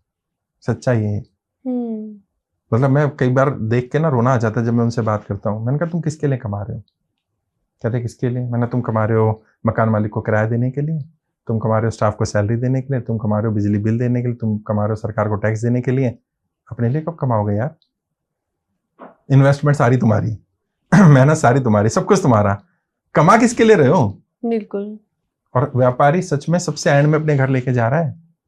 कई व्यापारी उतना भी नहीं लेके जा रहे जितनी कि उन्हें कहीं जॉब करें तो सैलरी मिल जाएगी उतने ज्यादा की। तो बिल्कुल सच बात है। ये कड़वी है ये बातें, लेकिन ये लोगों को दिखता है कि अरे यार बड़ा व्यापार है, आलीशान सब चल रहा है, तो उन्हें लगता नहीं कि वो कांटों का ताज पहने हुए व्यापारी उस कांटों के ताज में कीले चुभ रही हैं उसके सर में, लेकिन वो ये ना कहा भी ना जाए और सहा भी ना जाए। किससे कहे जाके व्यापारी? अपना दर्द किसको बताए जाके व्यापारी? बताओ। स्टाफ को। स्टाफ कहेगा अरे लाला जी बंद ही कर दो फिर, जब इतनी दिक्कत है मैं कहीं और नौकरी कर लूंगा। कॉम्पिटिटर को बताए, वो तो सुनेगा नहीं। तो फिर ले दे के हम जैसे लोग मिल जाते हैं, वो हमें अपनी प्रॉब्लम भी बताते हैं, फिर हम सॉल्व भी करते हैं जितना हो पाता है। कई जगह हम भी फेल हो जाते हैं कि बिल्कुल एंड पर आते हैं। प्रॉब्लम क्या है? व्यापारी, ऐसा नहीं कह रहा हूँ उसकी प्रॉब्लम है, शुरू में व्यापारी बहुत मेहनत कर रहा होता है, हाथ पैर मार रहा होता है, जब उससे कुछ नहीं हो रहा था तब वो एडवाइजर ढूंढता है। होना ही उल्टा चाहिए था, जैसी प्रॉब्लम आई तुरंत पहुंच जाता, जबकि बहुत कम नॉमिनल चार्ज है, मतलब 10-15-20 हज़ार रुपए खर्च करके भी हम सलाह दे देते हैं। ओके। तो अगर उसकी कोई बड़ी प्रॉब्लम जैसे मनी प्रॉब्लम है और 20 हज़ार रुपए देके उसको सॉल्व हो जाए तो उसकी तो जिंदगी भर की टेंशन खत्म हो जाएगी ना। स्टाफ की प्रॉब्लम है 15-20 हज़ार रुपए देके सॉल्व होती है तो प्रॉब्लम क्या उन्हें पता ही नहीं है किसके पास जाएं। बिल्कुल। और फिर कुछ जेन्युइन लोग भी नहीं है, कई लोग फ्रॉड भी हैं इंडस्ट्री में, तो लोगों को लगता है यार मेरे व्यापार के राज कहीं ऐसा ना हो कि पब्लिक हो जाए, क्योंकि वाइट ब्लैक सब चलता ही है इंडस्ट्री में, तो वो भी थोड़ा ध्यान रखना पड़ता है। बट ये है कि फिर भी मुझे लगता है कि व्यापारी को उसका ड्यू नहीं मिल रहा है, और वर्तमान में तो सिचुएशन बहुत वॉलेटाइल है मार्केट की। क्या कर सकते हैं, अब सरकार भी कुछ स्टेप नहीं ले रही है मार्केट में। आप किसी भी व्यापारी से पूछो 10 साल में व्यापार कितना रह गया, वो बता देगा 20%, 30%। ग्रोथ ही नहीं हो रही, और व्यापार ग्रो नहीं करेगा तो फिर, और उसमें टैक्सेशन पॉलिसी भी है, बहुत सारे इश्यूज हैं जिन पर। तो टैक्सेशन की, जैसे अभी आपने बोला, टैक्सेशन से भी मुझे लगता है एक बिजनेसमैन बहुत ज्यादा मार खा जाता है। हाँ देखिए, इसमें मैं आचार्य चाणक्य का एग्जांपल दूंगा, और सच्ची घटना है। आचार्य चाणक्य चंद्रगुप्त के बीच में संवाद है, चंद्रगुप्त राजा बन गए, आचार्य चाणक्य प्रधानमंत्री बन गए। चंद्रगुप्त ने कहा गुरुदेव मैं ना अपना टैक्स कलेक्शन बढ़ाना चाहता हूँ। तो उन्होंने कहा क्यों? कह रहे मैं जनहित की योजनाएं बनाऊंगा, जनता की पब्लिक वेलफेयर पॉलिसीज बनाऊंगा, ज्यादा पैसा होगा तो ज्यादा कर पाऊंगा, गरीबों को घर बनाऊंगा, ये करूंगा। ठीक है। कह रहे तो तुम टैक्स की रेट मत बढ़ाओ। टैक्स की दर हमारे यहाँ 5% है, उस समय 5% थी, आज तो 30-35% हम टैक्स दे रहे हैं, इनकम टैक्स। और कई जगह तो जीएसटी भी आ जाता है, जीएसटी 28% है, 18% है। पेट्रोल डीजल पर हम 110% टैक्स देते हैं। बताएं, 100 रुपए का जब आप पेट्रोल या डीजल लेते हैं तो आपको एक्चुअल में 40-45 रुपए डीजल मिलता है, बाकी सब टैक्स ही है, स्टेट और सेंट्रल टैक्स है। बिल्कुल। आचार्य चाणक्य करेगा 5% टैक्स हमारे यहाँ लग रहा है, और किसी भी साम्राज्य में यदि 5% से ज्यादा कर लगाया जाएगा तो चोरी बढ़ जाएगी। अच्छा। तो हम 5 से ऊपर नहीं जाएंगे। तो चंद्रगुप्त कहते हैं गुरुदेव लेकिन कोई और तरीका नहीं है। तो गुरुदेव कहते हैं चंद्रगुप्त क्या तुम सीरियस हो, वाकई टैक्स कलेक्शन बढ़ाना चाहते हो? कह रहे हाँ बढ़ाना चाहता हूँ। कह रहे तो एक तरीका है, और ये वर्तमान के सभी नेताओं को, सभी व्यापारियों को ये बात नेताओं तक पहुंचानी चाहिए और समझनी चाहिए। आचार्य चाणक्य कहते हैं चंद्रगुप्त तुम टैक्स की दर मत बढ़ाओ, अपने साम्राज्य में ऐसा माहौल पैदा करो कि व्यापारी का व्यापार 4 गुना हो जाए। जब व्यापारी का व्यापार 4 गुना हो जाएगा तो उससे मिलने वाला टैक्स भी 4 गुना हो जाएगा। सिंपल, मतलब आपको टैक्स रेट बढ़ा के टैक्स कलेक्शन बढ़ता हो तो इसके लिए इकोनॉमिक्स पढ़ने की जरूरत नहीं है, ये तो सिंपल मैथमेटिक्स है। 10% टैक्स लगा रहे हो तो टैक्स कम आ रहा है, 20 कर दो, ज्यादा आएगा। ऐसा होता नहीं। जैसे जैसे टैक्स की दर बढ़ती जाती है, चोरी बढ़ती है, गलत काम बढ़ते हैं, ब्लैक मनी बढ़ता है। टैक्स को कम कर दिया जाए तो टैक्स का कलेक्शन बढ़ता है। मान लो आज वर्तमान में ईमानदारी से, और जितने व्यापारी सुन रहे वो भी बताएं, अगर 2% टैक्स हो जाए, जीएसटी 2%, कोई बेईमानी करेगा? बिल्कुल भी नहीं, सारा काम व्हाइट में होने लगेगा। और कोई मांगेगा भी कि ब्लैक में दे दो तो आप क्या कहोगे? सॉरी। सही बात है। जैसे हमारे यहाँ कोई आता है ना फीस देने, पॉलिटिशियन को हम 4-4 लाख रुपए चार्ज करते हैं, कहते हैं सब जीएसटी मत लो। मैंने भाई नहीं, जीएसटी लेंगे, 18% देना पड़ेगा आपको। कहते साहब बहुत ज्यादा। मैंने तुमने तो लगाया, कम करो इसको। तो ब्लैक मनी को खत्म करना अगर सीरियस है कोई सरकार तो टैक्स की दर को कम करे, इससे व्यापारी को भी लाभ होगा, देश को भी लाभ होगा। और कुछ टैक्स तो पूरी तरह अबॉलिश होने चाहिए। जैसे अभी सुब्रमण्यम स्वामी जी ने भी कहा, इनकम टैक्स का कोई औचित्य नहीं है। इनकम टैक्स बिल्कुल झूठ है, फ्रॉड है। इनकम टैक्स की कोई जरूरत नहीं है, जितना मर्जी कमाइए, इनकम टैक्स को नील करना पड़ेगा। और तो किया अभी मोदी सरकार ने 12 लाख तक डिबेट में लेगी। 12 लाख क्यों, 12 करोड़ क्यों नहीं भाई? जितना मर्जी कमाओ। इनकम पे टैक्स का क्या सेंस है? खर्चे पे टैक्स लो, खर्चे पे होना चाहिए। आप जितना मर्जी कमाओ, इनकम टैक्स फ्री, यानी इनकम टैक्स डिपार्टमेंट बंद करो, इनकम टैक्स की जरूरत नहीं है, और आराम से बाकी टैक्स कलेक्शन करो। तो अपने आप मार्केट में मनी फ्लो होगा। फिर बिल्कुल। और ब्लैक मनी क्या है? जिसको अकाउंटिंग नहीं हुई, जिस पे टैक्स नहीं दिया, वही तो ब्लैक मनी है। जब सारा ही व्हाइट हो गया तो आप टैक्स पे खर्च करो, क्या दिक्कत है? इनकम टैक्स को अबॉलिश करो। या जैसे प्रॉपर्टी टैक्स है, जिसको बोलते हैं हम लोग, रजिस्ट्री कराते हैं, स्टैम्प ड्यूटी देते हैं, क्या उचित है भाई? आपने प्रॉपर्टी खरीदी, मैंने बेची, सरकार को 7% टैक्स चाहिए, क्यों? क्या लॉजिक है इसका? पेपर बनाने के लिए 7%, 1 करोड़ की प्रॉपर्टी 7 लाख रुपए सरकार को चाहिए, क्यों चाहिए? पेपर की कॉस्ट ले लो 100 रुपए, 500 रुपए, पेपर रखने की कॉस्ट ले लो 1000 रुपए, 5000 रुपए। इसको तो जस्टिफाई। मैं एक रिवेन्यू ऑफिसर से मिला, मेरे स्टूडेंट है वो, मैंने उनसे पूछा, मैंने एक बात बताई, स्टैम्प ड्यूटी का लॉजिक क्या है? कहते कोई लॉजिक ही नहीं है। कह रहे पैसा किस लिए चाहिए? कह रहे भाई रोड बनेगा, ये बनेगा, इंफ्रास्ट्रक्चर। मैंने रोड के तो रोड टैक्स ले रहे हो आप, टोल टैक्स भी ले रहे हो। बिल्कुल। तो इतना टैक्स टेरर नहीं होना चाहिए मेरे हिसाब से। कुछ टैक्स की जरूरत नहीं है, ये इनको खत्म करना चाहिए। ऑल्दो मोदी सरकार कर रही है कुछ चीजों में थोड़ा थोड़ा, लेकिन वो ग्रोथ इतनी कम है कि जीएसटी का जैसे मुझे लगता था 5% सुपर स्लैब नहीं होना चाहिए। और 5% पे कोई रिफंड ना मिले, कोई दिक्कत नहीं है, बंदा 5% देगा, ईमानदारी से बिल कटेगा। प्रॉब्लम क्या है? आप 20%, 28%, तो फिर बंदा कहेगा यार चल 10% बिल से दे, बाकी नहीं दे। तो ये टैक्स टेरर को कम करना चाहिए और टैक्स दर को कम करना चाहिए सरकार को। और जो भी सरकार है, वर्तमान सरकार हो, नई सरकार है, जब तक व्यापारी को चोर मानना बंद नहीं करेंगे। सारे व्यापारी चोर नहीं है यार। व्यापारी को चोर आप बनाते हो जब आप उनको इनकम टैक्स का नोटिस भेजते हो। अभी तो नया इनकम टैक्स लॉ में बता रहे हैं कि आपका सोशल मीडिया भी चेक करेंगे, आप कहाँ कहाँ घूमने गए, फ्लाइट कहाँ बुक कराई है। अरे यार, तो बंदा क्या करेगा फिर वो? और यही सब से वो डर के फिर या तो व्यापार बंद कर देगा यार। तो ये चीजें हैं जिन पे मुझे लगता है। तो क्या फिर सर हमारा डिफरेंस क्या है पहले की गवर्नमेंट में और अब की गवर्नमेंट में? जो पहले की गवर्नमेंट में हमारा टैक्सेस रहे और अब की टैक्स कंट्रोवर्शियल बात पूछते हो, फिर सरकार की बातें ऐसी बोलूंगा तो कोई फर्क नहीं है। ओके। सरकारें ऐसी चल रही हैं, पहले भी ऐसी चल रही थी, अब भी ऐसी चल रही है। व्यापारी को तो कोई ज्यादा फर्क नहीं लग रहा है, बल्कि व्यापारियों के साथ नोटबंदी जो हुआ जी, उससे तो व्यापार बहुत हैम्पर हुआ है। कई लोग उभर नहीं पाए उस झटके से। बिल्कुल। जीएसटी जो गलत तरीके से लगाया गया उसके, और जो लॉकडाउन हुआ उसके बाद बहुत व्यापार में दिक्कत आई है। ऑल्दो वो लॉकडाउन जरूरी भी था, कोई सिचुएशन ऐसी थी कि नहीं तो और ज्यादा कैजुअलिटीज होती, लेकिन मतलब जो रिलीफ मिलना चाहिए था नहीं मिला व्यापारियों को। व्यापारी वही है ना कि किसको बोले, खून के आंसू रो रहा है बेचारा, अपना घर, अपने बच्चों का भविष्य सब दांव पर है। कई लोगों की प्रॉपर्टीज गिरी हुई हैं, कई लोगों का मैं देख रहा हूँ लोन के इश्यूज चल रहे हैं और डिफॉल्ट कर रहे हैं।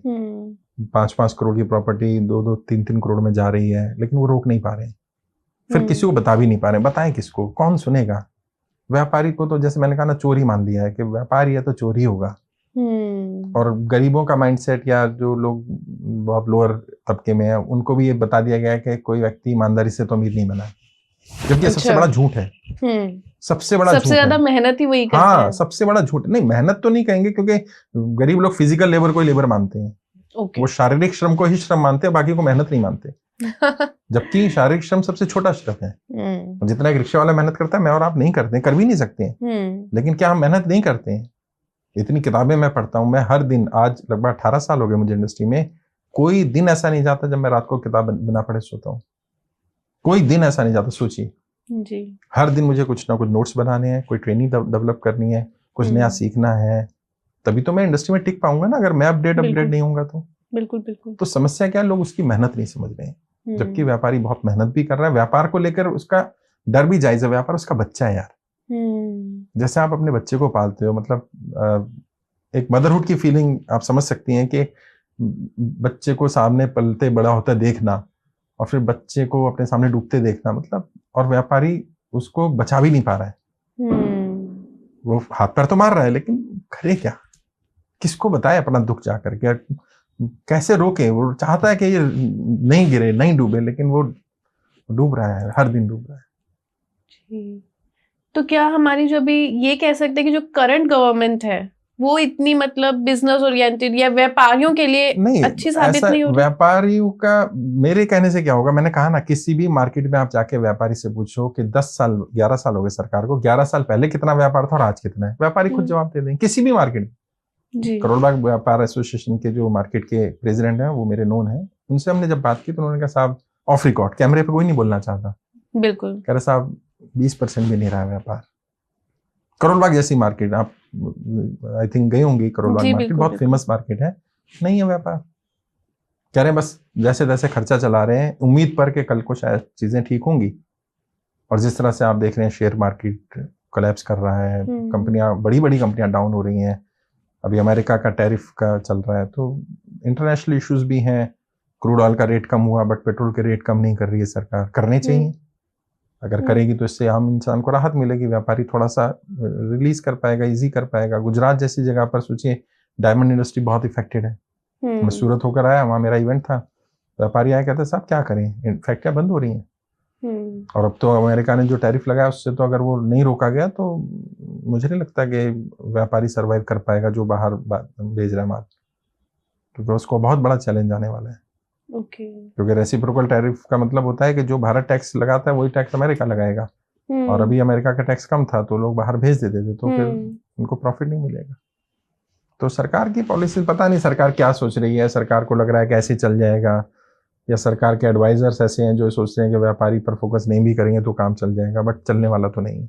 बिल्कुल, व्यापारी ही एक्चुअल में सरकार बनाते हैं और सरकार गिराते भी यही लोग हैं, भले ये सामने नहीं आते हैं बट ये लोग काम करते हैं।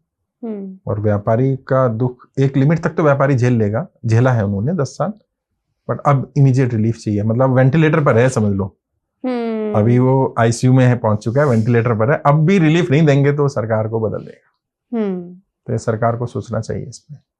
तो क्या रीजन क्या है कि हमारी जो मार्केट है वो इतनी, सेंसेक्स भी जैसे अभी हम देखते हैं एकदम डाउनफॉल में जा रहा है? देखिए क्या है, मैन्युफैक्चरिंग नहीं हो रही है। ओके, कोई भी चीज कैसे आगे बढ़ती है, आपको कुछ प्रोड्यूस तो करना पड़ेगा।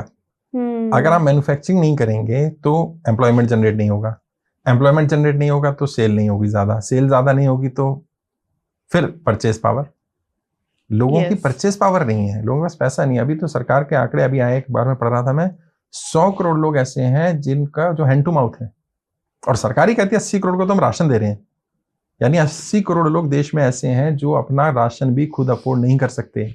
तो बेटा आप सोचो क्या मतलब स्थिति बन रही है। और ये सरकार, कोई भी सरकार हो, अगर ये सरकार बोर्ड पे लिखे कि हम 80 करोड़ लोगों को राशन दे रहे हैं तो ये गर्व की बात है कि शर्म की बात है? बहुत शर्म की बात है, ये गर्व की बात थोड़ी, एक बताने की बात है कि हम 80 करोड़ को राशन दे रहे हैं। तो 100 करोड़ लोगों की अगर स्थिति 140 या 150 में से खराब है तो परचेस पावर कहाँ होगी? फिर परचेस पावर नहीं है तो कंपनियां कैसे चलेंगी? और कंपनियों का भी आने वाला है फाइनल, देखेंगे रिजल्ट कैसा आएगा। मुझे तो लग नहीं रहा मार्केट का अभी नियर फ्यूचर में तो मार्केट ग्रो नहीं करने वाली है, और उसमें बड़ा रीजन यही है कि अच्छी कंपनियां, अभी टाटा मोटर्स जैसा पिट रहा है, बिल्कुल, मतलब बैंकिंग सेक्टर पूरी तरह से पिट रहे हैं शेयर, और यही थे जो मार्केट को उठाते थे। निफ्टी की बात कर लें, सेंसेक्स की बात कर लें, लगातार नए रिकॉर्ड बना रहे हैं। मतलब 80 लाख करोड़ का लॉस है पिछले एक साल, इस नए फाइनेंशियल ईयर में 80 लाख करोड़, 80 लाख करोड़ रुपीस आम पब्लिक का स्वाहा हो चुका है मार्केट में। जनवरी 2025 से अभी हम मार्च की स्टार्टिंग में बैठे हैं, राइट। और अभी भी नियर फ्यूचर में कोई उम्मीद नहीं है, कोई भी। और जो सुन रहे हैं वो भी, भाई मैं कोई एडवाइजर तो नहीं हूँ कि उसके लिए फाइनेंशियल एडवाइजर ढूंढे जो इन्वेस्टमेंट के लिए बताते हैं, लेकिन मार्केट में एंट्री का टाइम नहीं है, ये बहुत वॉलेटाइल मार्केट है इस समय। बिल्कुल। और जो लॉन्ग टर्म इन्वेस्टमेंट है वो तो होल्ड कर सकते हैं, जिसका शॉर्ट टर्म है वो क्या करेगा?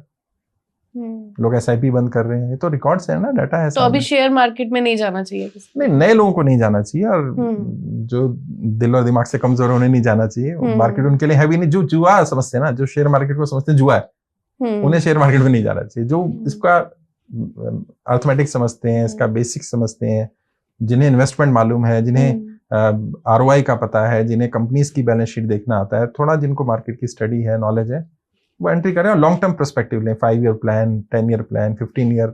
तो भारत की ग्रोथ तो ऑब्वियस सी बात है, इंडिया एक डेवलपिंग नेशन है, तो ग्रोथ तो होनी ही है।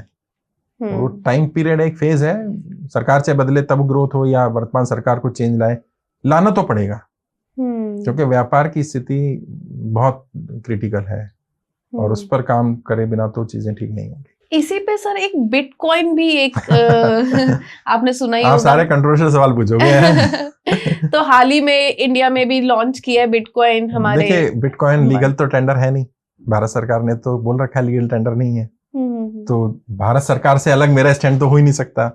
सो it's not a legal tender, that for sure. But जो लोग ट्रेडिंग कर रहे हैं, take it on your risk, अपने रिस्क पे लें, क्योंकि रिस्क तो है। और जितना बड़ा रिस्क होता है उतना बड़ा गेन भी होता है, क्योंकि कभी बिटकॉइन का प्राइस शायद 40-50 हज़ार रुपए था और अभी पता चला 80-90 लाख रुपए एक कॉइन है जी। ऐसे भी और क्रिप्टो बहुत सारी हैं जो जिसमें काम हो रहा है। बट मतलब मैं अब क्या बोलूं ऑन कैमरे से ज्यादा तो नहीं बोल सकता कि भाई लीगल टेंडर तो नहीं है। अच्छा, तो सर जो भारत में भी अभी एक लॉन्च हो रहा है, अगर आपने सुना हो तो अंबानी ग्रुप ही लेकर आ रहे हैं उनको, जियो ग्रुप। यस, तो क्या वो सही रहेगा उसमें इन्वेस्टमेंट में? जब तक सरकार लीगल टेंडर नहीं बनाएगी जी, तब तक कोई भी मतलब एक्चुअल इसके बारे में नहीं बता पाएगा कि कल को कभी भी बंद भी हो सकता है, क्योंकि अभी तो फ्री में भी मिल रहे हैं वो कॉइन्स। हाँ, फ्री में भी मिल रहे हैं और अभी वैल्यू भी उनकी ज्यादा नहीं है, तो थोड़ा बहुत इन्वेस्टमेंट कर भाई। अगर 2-4 लाख रुपए का इन्वेस्टमेंट है उसको तो मैं इन्वेस्टमेंट मानता नहीं, वो तो ठीक है पीनट्स है, डाल के रख लो, हो जाए तो ठीक, डूब जाए तो डूब जाए। लेकिन लीगल टेंडर नहीं है, और मुझे लग नहीं रहा कि भारत सरकार नियर फ्यूचर में क्रिप्टो को लीगल टेंडर बनाने जा रही है। अच्छा, क्योंकि सरकार की ऐसी कोई पॉलिसी नजर नहीं आ रही है। ऑल्दो सरकार टैक्स लेती है, आप अगर क्रिप्टो पे अर्निंग करते हैं तो 40% आपको टैक्स देना पड़ता है प्रॉफिट पर। अच्छा, लेकिन वो लीगल टेंडर नहीं है। और जब तक कोई भी चीज लीगल टेंडर नहीं होती है तब तक उसमें इन्वेस्टमेंट की सलाह देना वो मेरे हिसाब से ठीक नहीं है। और हमारे पास और अच्छे ऑप्शंस हैं, शेयर मार्केट अच्छा ऑप्शन है, जैसे मैंने बताया लॉन्ग टर्म के लिए। गोल्ड, आप तो जिस इंडस्ट्री में हैं तो कभी ये डाउन नहीं जाने वाला है। प्रॉपर्टी, आने वाले समय में प्रॉपर्टी में अच्छा बूम आएगा। खासकर से मैं पिछले 5-6 साल से लोगों को रिकमेंड कर रहा हूँ, गो इनटू एग्रीकल्चर। क्योंकि एग्रीकल्चर लैंड जिनके पास है वो उसको सस्टेन कर लें। अगर 10 साल आपने बचा लिया लैंड तो आपसे अमीर कोई होगा नहीं। अच्छा, हाँ, अगर आपके पास ज्यादा भी नहीं, मतलब 2 एकड़ लैंड भी है आपके पास, तो आप मतलब समझ लीजिए आपके आने वाली पीढ़ियों को कुछ ज्यादा काम नहीं करना पड़ेगा अगर एग्रीकल्चर लैंड है। जिनके पास नहीं है और वो इन्वेस्ट कर सकते हैं, भले उन्हें इस समय लग रहा महंगा है, बट 1-2 एकड़ लैंड लेके अपने बच्चों के लिए छोड़ दें। क्योंकि जब बड़ी इंडस्ट्री या बड़े इंडस्ट्रियलिस्ट एंट्री कर जाते हैं जिस सेक्टर में, उसमें अभी अनऑर्गेनाइज था वो, अब वो ऑर्गेनाइज हो रहा है धीरे धीरे। अदानी घुस गए और लोग घुस गए, तो वहाँ ग्रोथ आनी है एग्रीकल्चर लैंड में। एग्रीकल्चर प्रोडक्ट्स में शायद नहीं आएगा, प्रोडक्शन में उतना नहीं होगा, लैंड में वैल्यू एडिशन बहुत अच्छा होने वाला है। ये मेरा प्रिडिक्शन है। वैसे मैं कोई इन्वेस्टमेंट का ऐसा टिप्स नहीं देता हूँ, बट जब 1-to-1 बैठेंगे तो मैं पोर्टफोलियो देख के गाइड जरूर करता हूँ जी।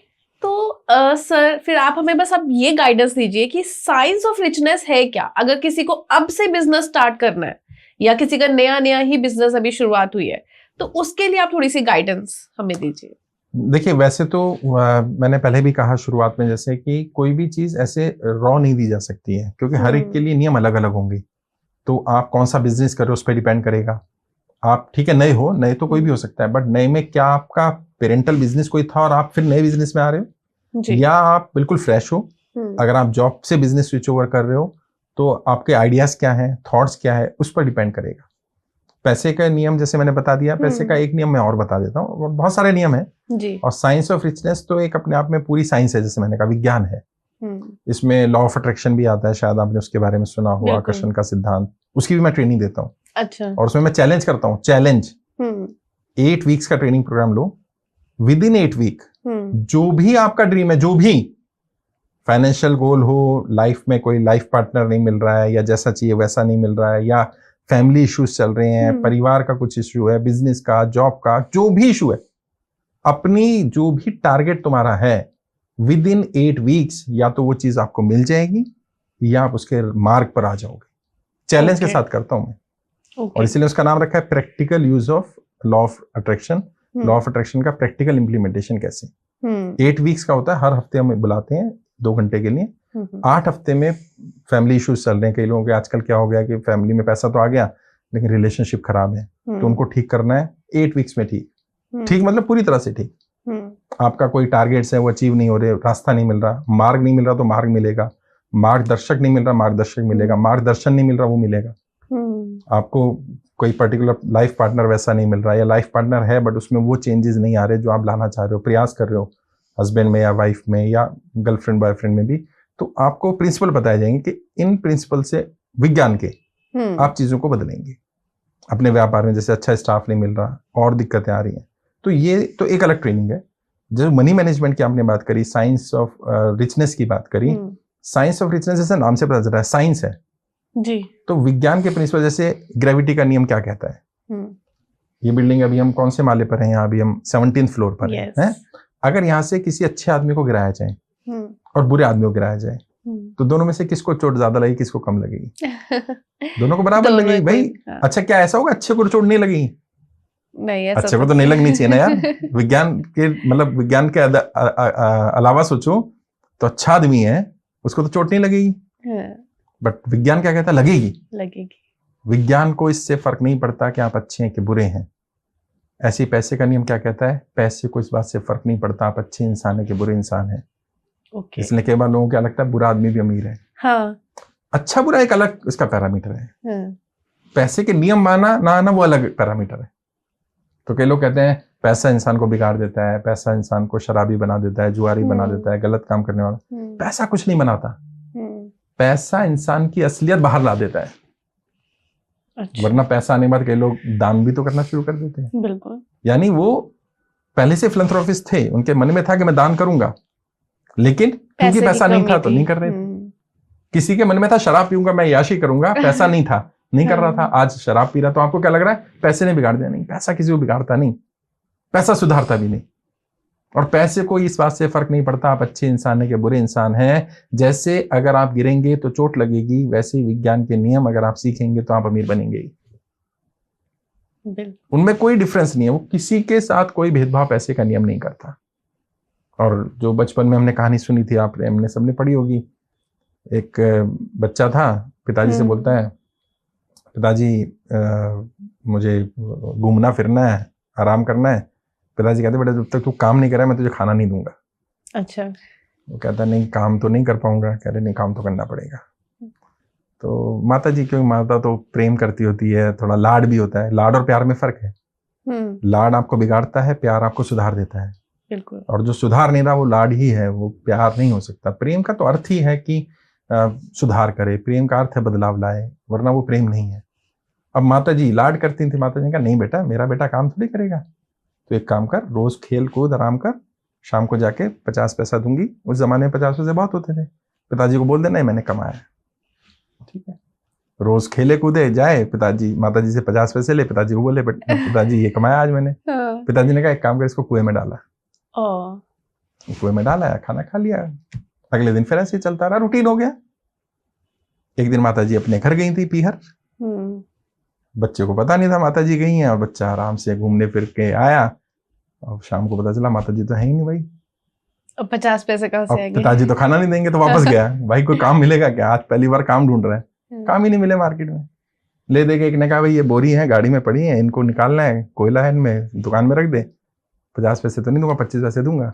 कह रहा चलो कुछ तो आएगा। 2-3 घंटा शाम में पूरी मेहनत करी, हाथ पैर काले हो गए, पसीना पसीना हो गया, 25 पैसे लेके गया। पिताजी बोला पिताजी आज तो 50 पैसे नहीं आए, 25 पैसे आए। पिताजी का कुएं में फेंक दे। कुएं में फेंक दूं? मेरी मेहनत की कमाई कुएं में फेंक दूं? पिताजी कहते बेटा आज ही कमाया तूने। बिल्कुल। एक्चुअल में जब आप मेहनत की चीज होती है तो आप वेस्ट नहीं करते। लोग कहते हैं बड़े लोग अमीर लोग जो है कंजूस है। नहीं, कंजूस नहीं है, मैं अमीरों से मिला हूँ। और जब मैं अमीर नहीं था तो मैं भी शायद सोचता था कि अमीर लोग कंजूस होते हैं। अब मुझे पता नहीं, कंजूस नहीं होते, वो वेस्ट नहीं करते मेहनत से, क्योंकि उनका मेहनत का पैसा है। जिनका बेईमानी का वो करते हैं, अय्याशी भी करते हैं, आवारागर्दी भी करते हैं। जो एक्चुअल अमीर है ना, अमीर जिसको कहा जाता है, हर पैसे वाला अमीर नहीं होता। पहली बात तो जी, पैसे वाला होना और अमीर होने में फर्क है। बिल्कुल। अमीरी के लिए कुछ और भी चीजें चाहिए। There are 7 parameters of richness जिन पे हम बात करते हैं, उसमें पैसा एक पैरामीटर है। देयर आर 6 अदर पैरामीटर्स जिसपे आप रिच होते हो। आपकी इंटेलेक्चुअल वो भी तो रिचनेस है जी। कई लोग पैसे से तो अमीर है, इंटेलेक्चुअली फ्लॉप है। हाँ। तो ऐसा अमीर होने का क्या फायदा कि आपकी सोच गरीबी वाली है। तो आपको सोच से भी अमीर बनना पड़ेगा। कईयों को पैसे वालों को देख के लग नहीं जाता यार ये क्या है, अमीर है। मतलब उन्हें लगता है हम शो ऑफ कर रहे हैं, हाँ। लेकिन वो शो ऑफ नहीं है, वो लीचड़पन है। हाँ। क्योंकि वो इंटेलेक्चुअली अमीर नहीं बन पाए। तो अमीरी के अलग अलग पैरामीटर है। तो हम साइंस ऑफ रिचनेस में ये बताते हैं कि अपने पैसे में लगाव कैसे पैदा होता है, मेहनत के पैसे और बेईमानी के पैसे में क्या अंतर है। मान लो कहीं से अदर वे राउंड करके अंडर द टेबल कुछ आ भी गया, तो उस पैसे का करना क्या है? फिर अपनी सोच कैसे बनानी है? पैसे के मामले में सोच का बहुत बड़ा रोल है। बिल्कुल। एक किताब मैं आपको भी रिकमेंड करूंगा और सभी ऑडियंस को पढ़नी चाहिए, नेपोलियन हिल ने लिखा है थिंक एंड ग्रो रिच, और जिन लोगों ने पढ़ी है वो कमेंट करके बताएं, जबरदस्त किताब है, जबरदस्त। और की ऑफ रिचनेस भी उनकी किताब है, और भी नेपोलियन हिल ने बहुत सारी किताबें लिखी हैं, जबरदस्त किताबें हैं। ये बताती हैं थिंक एंड ग्रो रिच मतलब सोच के अमीर कैसे बना जाता है, सीक्रेट्स ऑफ मिलेनियर्स माइंड, जो मिलेनियर्स बने उनके दिमाग में क्या सीक्रेट्स चलते हैं। अब उन्होंने लिख दी, बता दी, मैं गाइड भी कर रहा हूँ, लेकिन अब किताब पढ़नी तो आपको पड़ेगी ना यार। अब लोग यही चाहते हैं कि किताब भी सर ही पढ़ लें तो सर ही अमीर बनेंगे ना, फिर तुम थोड़ी बनो। या फिर सर से ट्रेनिंग भी ले सकते हैं। ट्रेनिंग भी लेके भी इम्प्लीमेंट करना पड़ेगा भाई। बढ़िया से बढ़िया दवाई लाओ आप और अलमारी में जाके रख दो, फिर आप डॉक्टर को गाली दो कि यार डॉक्टर तो बेकार है दवाई। मैं जब चैलेंज कर रहा हूँ, और मेरा तो मनी बैक गारंटी होती है। आपने सुना किसी की मनी बैक गारंटी? नहीं। I am the only trainer in India जो बिजनेस ट्रेनिंग में मनी बैक गारंटी देता है। 5 दिन का हमारा ट्रेनिंग प्रोग्राम है, साइंस ऑफ रिचनेस, अमीर कैसे बने, अमीरी के नियम। 5 दिन का ट्रेनिंग अटेंड करो, 2.5 आवर पर डे, और शाम को 6 से 9 होता है, कनॉट प्लेस में मेरा ऑफिस है। 5 दिन अटेंड करो, जो भी फीस है उसकी फीस दो। 5th डे अगर आपको ट्रेनिंग पसंद नहीं आई, दिल पर हाथ रख के बोलो कि मुझे ट्रेनिंग पसंद नहीं आई। नो क्वेश्चन आस्क्ड, हम कोई सवाल ही नहीं पूछेंगे आपसे क्यों नहीं पसंद आई, 100% मनी बैक। और कोई स्टार मार्क नहीं है। अच्छा, कोई स्टार नहीं है, terms and condition apply, no terms and condition apply. क्योंकि मेरा मानना यह है जो चीज मेरी आपको पसंद नहीं आई, मुझे उसका पैसा नहीं लेना, वो मेरे लिए बेईमानी का पैसा हो जाए, ये मेरी सोच है। हाँ, कई लोग विद थैंक्स देते हैं, कई लोग ऊपर से टिप देते हैं, कई लोग गिफ्ट देते हैं लास्ट डे। कई लोग कहते हैं साहब ये नियम आप मुझे 15 साल पहले बता देते तो मैं आज शायद करोड़पति होता। क्योंकि लोगों को मालूम ही नहीं ना, बिजनेस में ग्रोथ कैसे करनी नहीं मालूम है। बिजनेस में कंपटीशन है, ठीक है, कंपटीशन है, हर जगह है, नया रोज कंपटीशन है। कंपटीशन को खत्म कैसे करना है? या तो रोते रहो कंपटीशन है, या ठीक करो। ठीक है, गरीब में पैदा हुए, जो बिल गेट्स ने कहा यदि आप गरीबी में पैदा हुए तो इसमें आपका दोष नहीं है, लेकिन यदि आप गरीब मर जाते हैं इसमें सारा दोष आपका है। बिल्कुल।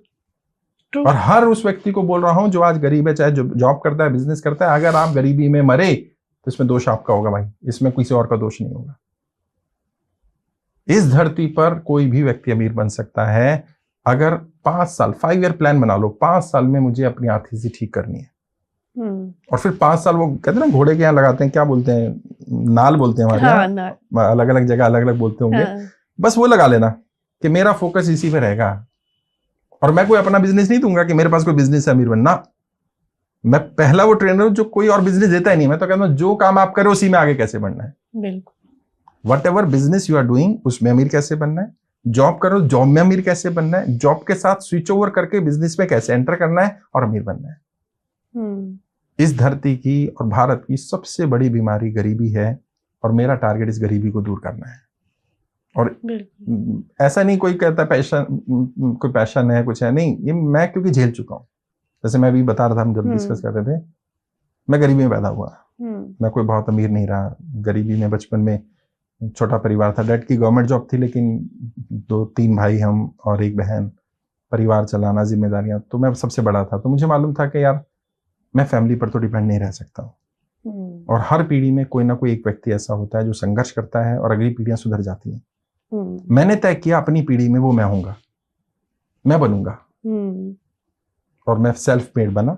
आज 18 वर्ष हो गए, काफी पैसा गवाया भी। कहते हैं ना ठुक ठुक के ठाकुर बने हम तो, पैदाइशी ठाकुर नहीं थे हम।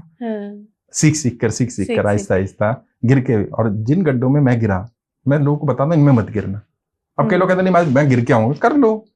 आचार्य चाणक्य ने कहा कि हर तजुर्बा अपने ऊपर करने के लिए तुम्हारी उम्र थोड़ी पड़ जाएगी, इसलिए दूसरे के तजुर्बे से सीखो।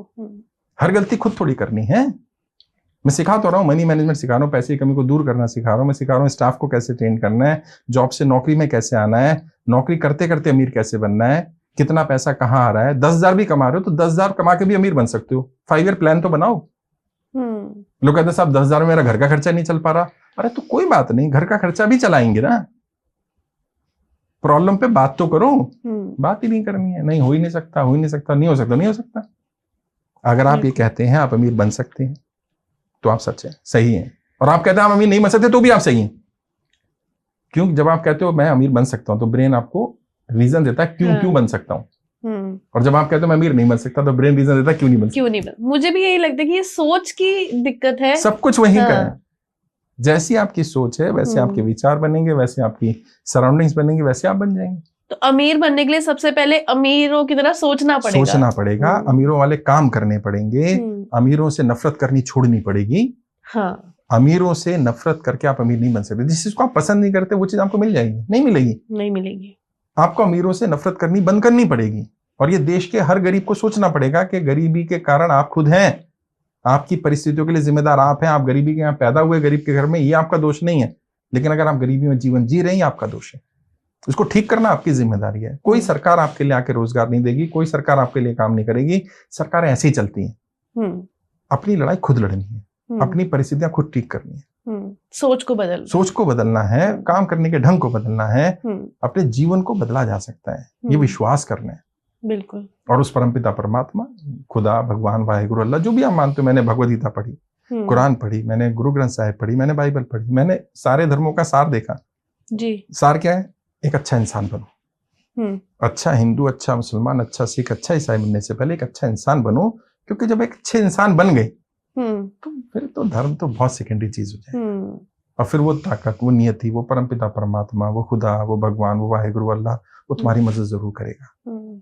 ऐसी जगह से मदद करेगा जहां से तुमने सोचा नहीं होगा, उम्मीद नहीं की होगी कि ये हो जाएगा अचानक, और वो हो जाएगा, हो जाता है। चमत्कार भी इसी धरती पे होते हैं यार। बिल्कुल। तो प्रॉब्लम सिर्फ माइंडसेट की है, प्रॉब्लम चीजों के ना पता होने की है। कुछ नहीं हम छुपा कर भी रखे हैं, ये भी बात सच है। अब आप अपनी इंडस्ट्री के रूल तो नहीं बताओगे ना किसी को, मैं भी नहीं बताता हूँ। लेकिन कुछ चीजें ऐसी हैं जो पब्लिक से छुपा कर रखी गई हैं। पब्लिक के माइंड में डाल दिया कि बिना पैसे के आप अमीर नहीं बन सकते, बिना अमीर तो गलत काम करके बना जाता है, चोरी करनी पड़ेगी। देखिए सब झूठ, डर बना दिया। अरे व्यापार करेगा तू, कैसे कर लेगा भाई?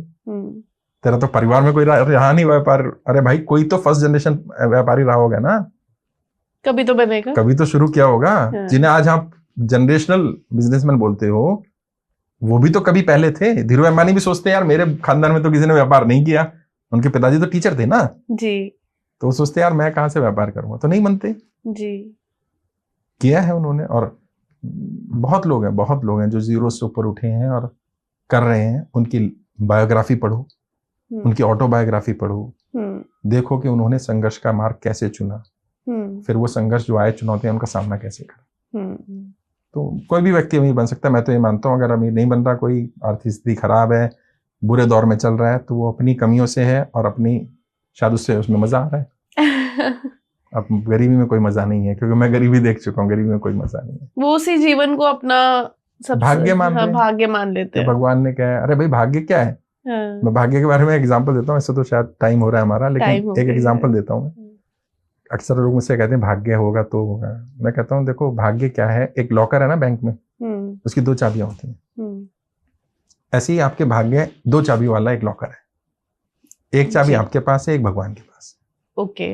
अपनी चाबी तो लगा के रखो, कब ऊपर वाला लगा के बैठा हो यार। सही बात है? बहुत बड़ी बात। अपनी चाबी तो लगाओ, और अपनी चाबी कौन सी? कर्म वाली। हाँ जी। इसलिए भगवद गीता में भगवान श्री कृष्ण ने क्या कहा? कर्मण्येवाधिकारस्ते मा फलेषु कदाचन।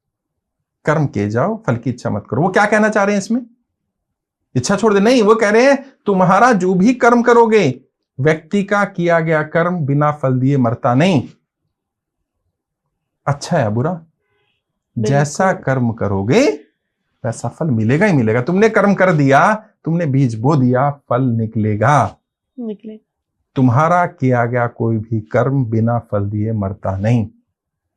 और किसी भी बड़े से बड़े पंडित से, बड़े से बड़े ज्ञाता से पूछ लेना भगवद गीता के श्लोकार्थ, ज्यादा कोई पता नहीं है कि वो क्या कहना चाह रहे हैं भगवान श्री कृष्ण कि कर्मण्येवाधिकारस्ते मा फलेषु कदाचन। बचपन से सुनते हैं, उसका अर्थ ये है कि तुम्हारा कोई भी किया गया कर्म बिना फल दिए बिना मरेगा नहीं।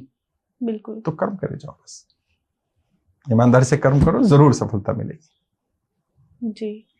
तो आज शाहनवाज सर के साथ बातचीत करके हमें तो बहुत मजा आया, और हम आशा करते हैं कि आपको भी बहुत मजा आया होगा और बहुत कुछ सीखने को भी मिला होगा। बिजनेस ट्रेनिंग के ऊपर, बिजनेस मैनेजमेंट, मनी मैनेजमेंट के ऊपर आपने हमें आज बहुत सारी सीख दी है। और मैं चाहूंगी कि आप फिर से हमारे चैनल पर आए। जरूर आऊंगा। आपको और आपकी सभी ऑडियंस को बहुत बहुत शुभकामनाएं। उसको सुनिए और कोई भी डाउट हो तो स्क्रीन पर नंबर भी होंगे, बात करिएगा, जरूर हम लोग मदद करेंगे। जी बिल्कुल। अगर आपको भी ट्रेनिंग चाहिए, अगर आप ऑलरेडी कोई बिजनेस ओनर है, एंटरप्रेन्योर है या नया बिजनेस स्टार्ट करना चाहते हैं, तो आप शाहनवाज सर जी को आप कांटेक्ट कर सकते हैं। इनकी डिटेल्स नीचे स्क्रीन पर आ जाएंगी, इनका नंबर और इनकी ट्रेनिंग सेंटर की डिटेल्स।